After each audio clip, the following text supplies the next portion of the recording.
Tá, gente, então vamos lá. A gente chegou no nosso último vídeo e nesse vídeo a gente vai falar um pouco sobre a mitologia greco-romana e a importância da mitologia nos tempos atuais.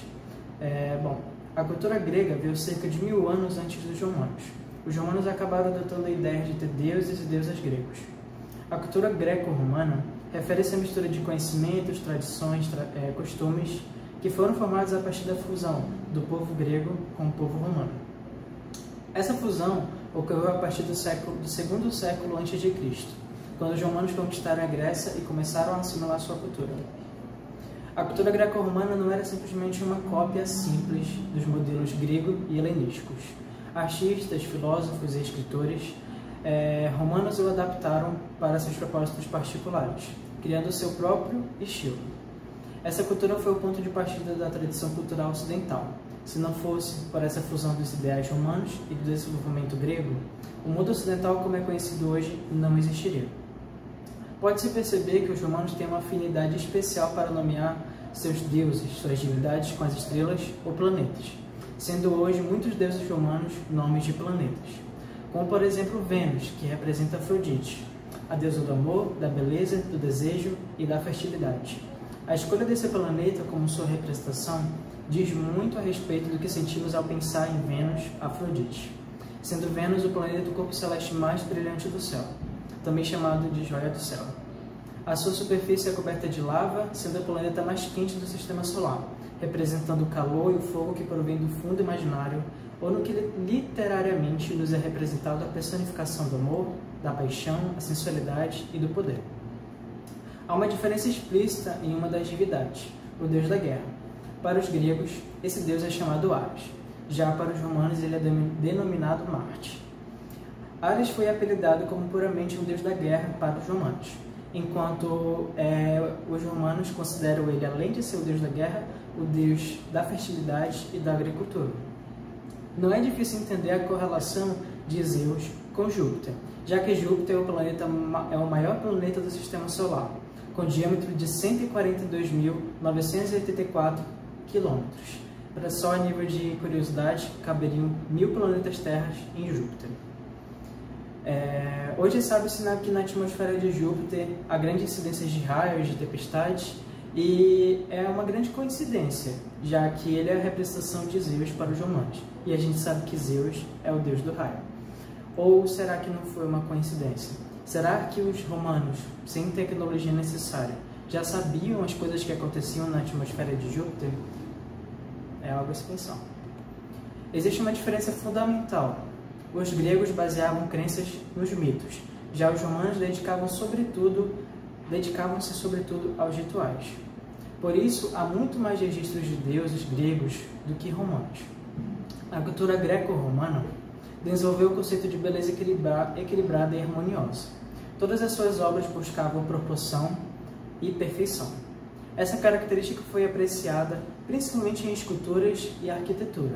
A gente vai ter 3 tipos de estilos arquitetônicos gregos que foram herdados dos gregos e os romanos tomaram para si. É o coríntio, que é um estilo muito rico em detalhes, o dórico, que ele é simples e maciço e representa o masculino. E o jônico, ele já é um estilo mais luxuoso e representa o feminino. As esculturas gregas que chegaram até os dias de hoje são cópias feitas pelos romanos.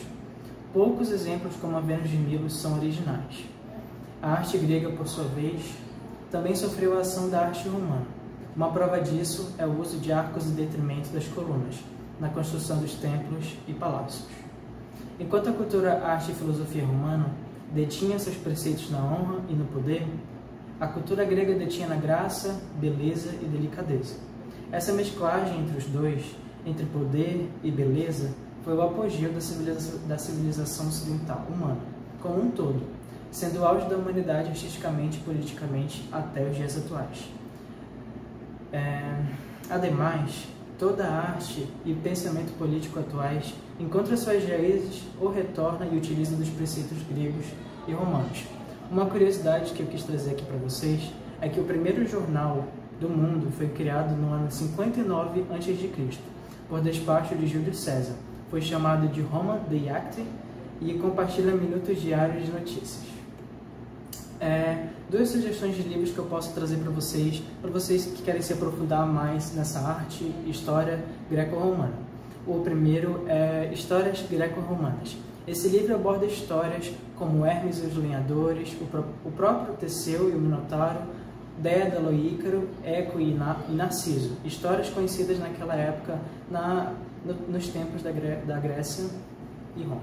O segundo livro que eu posso trazer para vocês é Grécia na Arte Antiga. Esse livro é um livro infantil, ele tem bastantes ilustrações, o texto é muito claro, muito conciso, e ele apresenta para o leitor artes, manifestações artísticas daquele povo daquela época. Meu nome é Wilson, e agora você pode estar se perguntando, depois de várias informações que tivemos, você pode estar se perguntando, mas qual a importância disso nos dias atuais? A mitologia é um exercício de inteligência. Uma literatura que transmite certa moral, ela evidencia a luta do bem contra o mal, para que fique mais claro o caminho que os homens devem seguir. Exercitar a imaginação é um motivo que também fortalece a inteligência, porque aumenta a quantidade de referências que temos em nossa mente. Esse conjunto de referência ajuda a entender o que é mais abstrato. Os mitos não são sinônimos de mentira. Cada narrativa dessa é um veículo de ensinamentos. As histórias fantásticas guardam de si ensinamentos atemporais, que fazem sentido para todo ser humano. Ao ler a Ilíada, com a história da Guerra de Troia, e Odisseia, narrando o regresso do rei Ulisses para casa em meio ao desafio do oceano, pode-se aprender sobre perseverança, fidelidade e astúcia.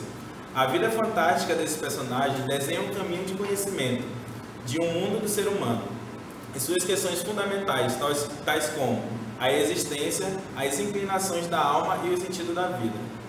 Deuses que se devoram e interferem na vida humana retratam um duelo de ordem e caos, que todas as pessoas vivem. Freud usou o mito de Édipo na sua psicanálise, e Marx relatou o mito de Prometeu. Os filósofos dialogam com essa narrativa como elas são carregadas de significados. Como é difícil explicar o que é abstrato, recolhe-se a um mito que pode ser um forte apelo visual. As imagens que temos em nossa mente, quando ouvimos os mitos, são eficientes para entender o que não se pode ver. Em vez de pensar no tempo abstrato, devorando cada dia que se passa, podemos imaginar Cronos devorando seus filhos, que representam diferentes elementos da natureza. Em vez de apresentar o conceito de ira, podemos observar como Aquiles reage à morte de seu melhor amigo. Ele é uma figura cólera, mas mesmo assim possui um ponto fraco. Quem nunca ouviu a expressão calcanhar de Aquiles? Os mitos atravessam gerações, com seu poder simbolizam o conhecimento. É mais fácil falar do calcanhar de Aquiles do que perpetuar que todos temos uma fraqueza. Esse mito mitológico possui mais força e evidência a gravidade que revela o ponto fraco dos seus inimigos. As relações descritas entre os deuses e os homens ilustram amor, ciúme e guerra. É como se cada sentimento humano se tornasse um personagem vivo. Olhamos para ele e vemos os comportamentos que podemos entender a nós mesmos. Para o famoso psicólogo Carl Jung, os mitos são principalmente um fenômeno psíquico que revelam a própria natureza da psique. Ele quis dizer que os mitos revelam algo sobre a mente humana, sobre quem pensa e sobre a natureza apresentada e o pensamento. Eles podem ser entendidos como um resumo da experiência da vida, não apenas de uma pessoa, mas experiências acumuladas de uma geração, culturas inteiras. Os mitos carregam que a tradição tem a ensinar às outras gerações. Cada história é considerada de muitas vidas. Para Cal, os mitos carregam arquetipos presentes no inconsciente coletivo. Assim, busca-se no mito explicações primordiais para o nosso comportamento atual. O estudo do mito também pode colaborar para uma conquista individual do aperfeiçoamento da personalidade. É possível perceber em si mesmo possibilidades, emoções, sentimentos e pensamentos, e disposição ao ler sobre o Deus e heróis. Os mitos são como uma biga veloz, transportando os conhecimentos. Os modernos de C.S. Lewis e Tolkien eram estudiosos da mitologia, porque todos viram algo comum, uma certa busca pela verdade, pela origem. Tanto as Crônicas de Nárnia como O Senhor dos Anéis são fruto de muitos mitos, e embora sejam fantasias e ensinamentos sobre fé e esperança, Ambos os autores notaram que as histórias de cultura que não tiveram contato eram muito parecidas, afinal, a realidade é uma só, e os homens têm como sentido externo usar a imaginação e a inteligência de modo semelhante. Buscam respostas para as mesmas questões fundamentais. Qual a origem do mundo? De onde eu vim? Quem eu sou? Para onde eu vou? Os mitos gregos, egípcios, nórdicos e indígenas evidenciam uma luta constante do bem contra o mal. Os problemas internos dos homens e necessidades de sacrificar algo para alcançar a vitória. Quando contamos histórias para crianças, estamos tentando ensinar algo a elas.